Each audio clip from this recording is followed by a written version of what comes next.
sắc mel hồi thì linh ca hung lên là tu tu sam tiếng lâu tiếng ca hi hen sa san happy na ca hun lan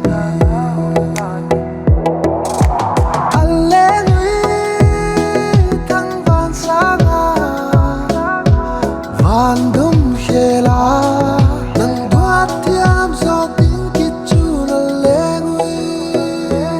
okay le pasiang le tanwa dam sunga kop te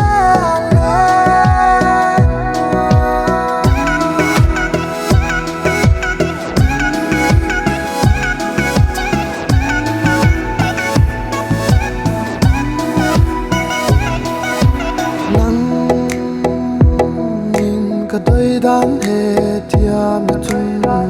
mit per kal cha le ka hun bil bua val dang te to nui ya wal len pa le tin lai gu ki na do zo bua alle nui thang van sa nga van dum khela tiam zo ding kit chu na lengui okay le pasiang le tanwa dam sunga kop te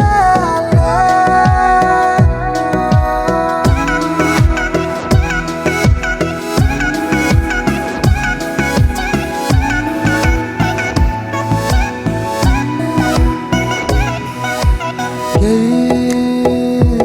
ding